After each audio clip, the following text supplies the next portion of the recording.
Bienvenue à Baguette Records. Dernièrement, j'ai pas mal geeké et ça m'a donné des idées. S'il y a bien deux trucs qui ont peut-être bercé votre enfance, mais qui en tout cas ont bercé la mienne, c'est les jeux vidéo et la musique. Oui, enfin aussi le cinéma, les BD, la télé... Mais vous m'avez compris.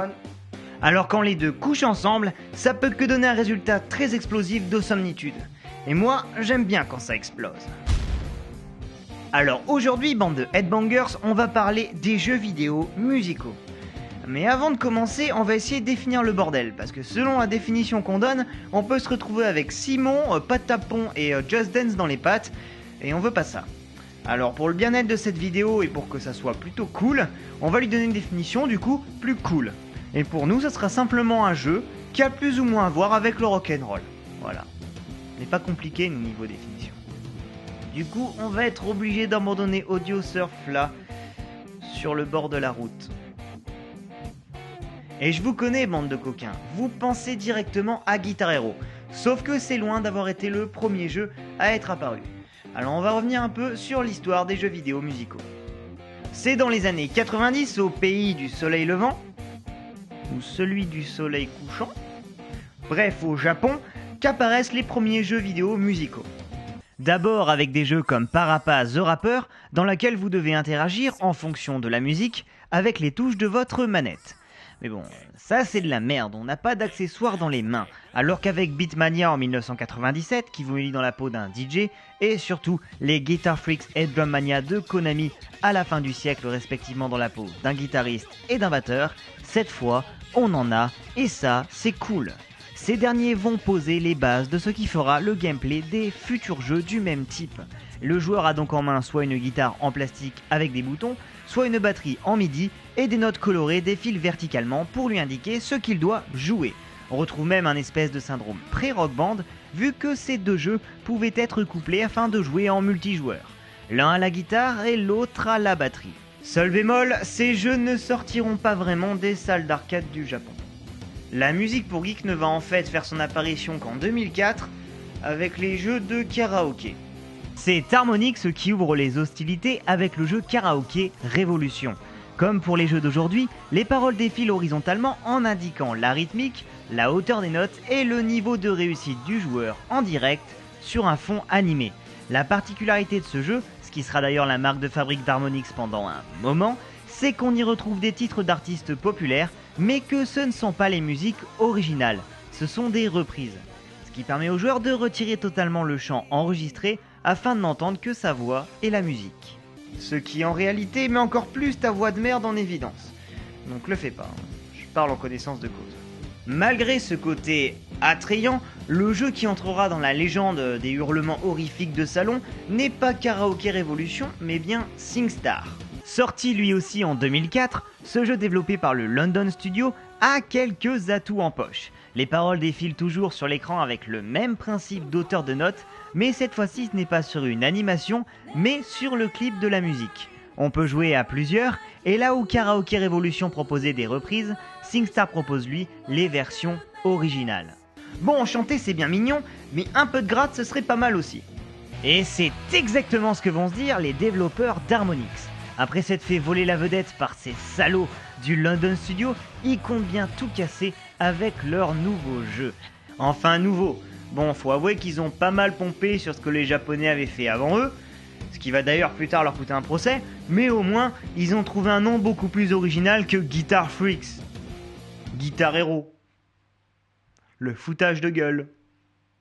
Comme pour leur jeu précédent, Karaoké Révolution, le fond est composé d'une animation et les musiques sont des reprises.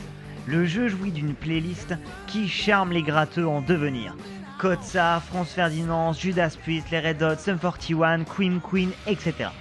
En récupérant le gameplay que les Japonais avaient mis en place, en le dépoussiérant, en ajoutant une esthétique plus recherchée et des scénarios qui supputent le rock'n'roll, le jeu va se convertir en phénomène.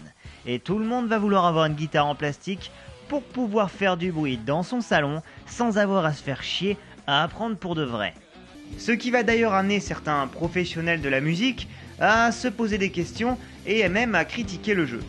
Mais on y reviendra plus tard. Face au succès, les jeux Guitar Hero se multiplient rapidement, avec le deuxième volet en 2006 qui rajoute le mode multijoueur, et le troisième en 2007 où les titres sont cette fois les originaux. Les graphismes et le gameplay s'améliorent aussi, et vous avez même l'arrivée de guests dans le jeu comme Slash, Kurt Cobain ou Tom Morello. Vous pouvez personnaliser vos propres rockstars, des modèles différents de guitares sont même disponibles comme la Les Paul ou l'AEG en plastique. Bref, c'est méga cool. Dans le prochain Guitar Hero Live prévu pour la rentrée, l'esthétique du jeu semble avoir pris un grand tournant, proposant un affichage réel. Et on verra bien ce que ça donnera. Bon, c'est bien marrant tout ça, mais le rock'n'roll, ça se fait pas tout seul. Il faut un groupe. Et les développeurs d'Harmonix en sont bien conscients, et sur fond de séparation, une partie de l'équipe se barrant pour monter son propre studio Neversoft, d'ailleurs en emportant Guitar Hero avec eux, ils vont lancer leur nouvelle gamme de jeux. En 2007 sort le jeu Rock Band.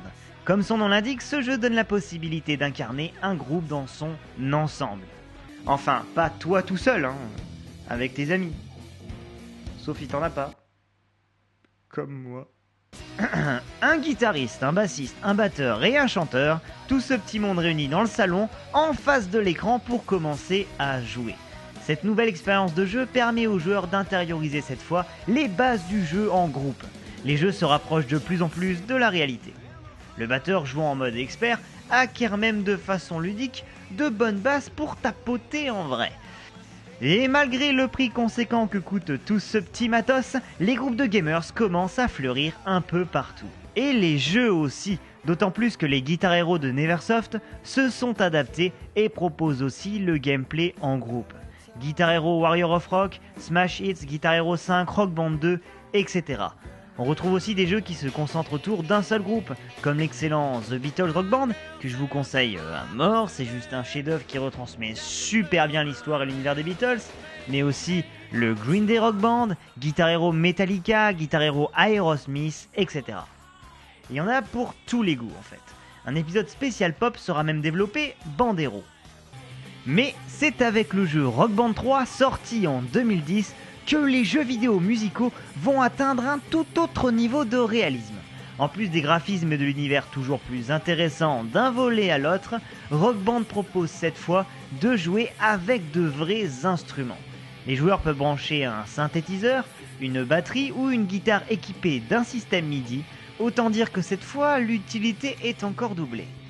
Malheureusement le système n'en est qu'à ses balbutiements et tout le monde n'a pas de guitare MIDI sous la main. Pas comme moi. Seulement voilà, ces jeux ne font pas que des heureux, et ils ont même quelques détracteurs. J'en ai parlé un peu avant, hein. Il faut suivre mec. Certains pensent qu'ils détournent les jeunes de la pratique de vrais instruments, en leur faisant croire que c'est ça, jouer de la musique. Le leader des White Stripes, Jack White, s'exprimera même à ce sujet en disant « C'est déprimant lorsqu'un label vient vous voir en vous disant que Guitar Hero est la manière dont les jeunes apprennent la musique. Si vous devez être dans un jeu vidéo pour être face aux gens, c'est un peu triste. 3 points de suspension. » Et d'une certaine façon, les craintes peuvent être justifiées. Parce que ces jeux sont terriblement fun, et bien qu'ils ne donnent pas vraiment à l'utilisateur l'impression de faire partie d'un groupe et d'être réellement en train de jouer, ils lui donnent quand même l'impression de participer et vont marquer la culture rock des années 2000. Mais là où ils se trompent, c'est de penser que cet effet est néfaste, car bien au contraire, les jeux vidéo c'est le nouveau média de notre génération. Et il nous a permis, à nous autres enfants des années 90, début 2000, de nous imprégner d'une nouvelle culture qui, grâce à des jeux comme Guitar Hero, se compose en partie de la culture rock. Ce qui a d'ailleurs engendré des jeux vidéo comme Brutal Legend, qui est un beat'em all et non pas un jeu musical, mais il se déroule dans un univers développé dans le folklore du métal. Et j'en parle quand même, parce qu'il est putain de cool. D'ailleurs, c'est aussi l'occasion de faire une petite parenthèse sur le visage de Eddie Riggs, Jack Black, qui représente bien cette mixité entre la culture des jeux vidéo et de la musique, et aussi du cinéma. Jack Black, c'est le chanteur de Tenacious D, un groupe de rock humoristique que vous devez écouter si vous ne connaissez pas déjà. Mais c'est aussi un humoriste américain qu'on retrouve dans plusieurs films, comme le film de Tenacious D, qui est méga cool, mais aussi Rock Academy, ou même dans Le Voyage de Gulliver. Qui est sympathique, mais pas un grand chef-d'œuvre. Mais quand même, on se retrouve avec une référence à Guitar Hero dans une putain d'adaptation de Gulliver. Bref, dans tous ces films, cet enfoiré suppute le rock'n'roll. Et ce clin d'œil au jeu de Neversoft prouve bien que les guitares en plastique pèsent un minimum dans le domaine du rock'n'roll. Et j'ai réussi à parler de Jack Black et de Jack White dans la même vidéo, et ça se fait avec un petit effet spécial de la mort. Ouais, je m'ennuie un peu. Bon, qu'est-ce que je racontais déjà ? Ah oui, l'autre point positif des jeux vidéo musicaux, c'est qu'ils font pratiquer ce que l'on appelle une écoute active. En cherchant à améliorer son score, le joueur va se concentrer sur la rythmique et la structure des morceaux.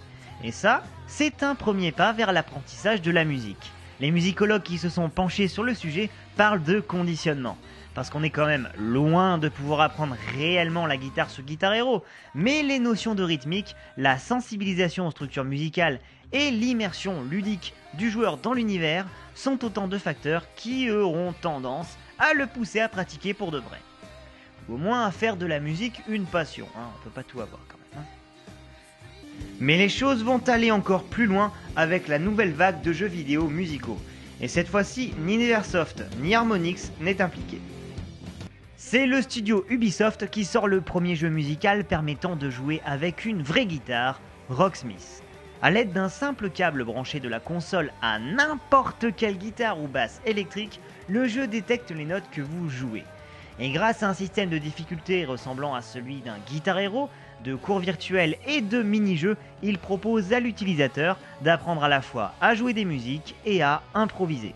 Notamment dans le deuxième volet du jeu Rocksmith 2014, sorti en 2014, qui incorpore un système d'improvisation. Le jeu atteint un niveau de réalisme tel qu'il devient réellement possible d'apprendre à jouer de la guitare dans un jeu vidéo. Mais le revers de la médaille, c'est que beaucoup regrettent une prise en main difficile. Et ouais, là on joue pour de vrai. Surtout que dans la lignée d'Ultrastar et de Fret on Fire, qui sont en fait des freeware copiant le système de jeu de SingStar et Guitar Hero, une communauté d'internautes s'est encore une fois réunie pour proposer des custom songs, offrant une bibliothèque énorme et en constante expansion de titres à apprendre et à jouer. Un des seuls partis pris qui m'agace un peu avec le jeu Rocksmith, c'est son aspect trop sobre. Alors bien sûr, on ne demande pas à un jeu de simulation comme ça d'être aussi exubérant que Guitar Hero, mais c'est vrai qu'une scénarisation un peu plus poussée, un peu comme Rock Band 3, serait un plus qui rendrait le jeu à mon avis absolument épique. Et bon. Bref, il ne nous reste plus qu'à attendre sa sortie. Et en attendant, on n'a qu'à aller jouer avec de vrais instruments. D'ailleurs, c'est ce que je vais faire. Allez, c'est parti. Et voilà, l'épisode est terminé. J'espère qu'il vous a plu, mais comme promis, aujourd'hui ce n'est pas une vidéo qui arrive sur la chaîne, mais bien deux. Et le lien donc vers cette deuxième vidéo est ici. En fait, il s'agit d'une nouvelle émission qui arrive sur la chaîne qui s'appelle Baguette Cover, qui consiste assez simplement à faire des reprises. Voilà. Là c'était Nechus D qui est leur titre Belzebus qui passe à la casserole. Voilà. Dites-moi ce que vous en pensez dans les commentaires. Et pour en revenir à la chaîne en elle-même, n'oubliez pas que vous pouvez vous abonner, rejoindre la page Facebook, mais aussi la page Twitter parce que je viens d'ouvrir mon compte Twitter, et Spotify, parce que c'est pareil, j'ai ouvert mon compte il n'y a pas longtemps et je vous ai fait des playlists regroupant les titres qui sont diffusés dans les épisodes du disquaire. Voilà, donc en attendant la prochaine vidéo, je vous dis à la prochaine.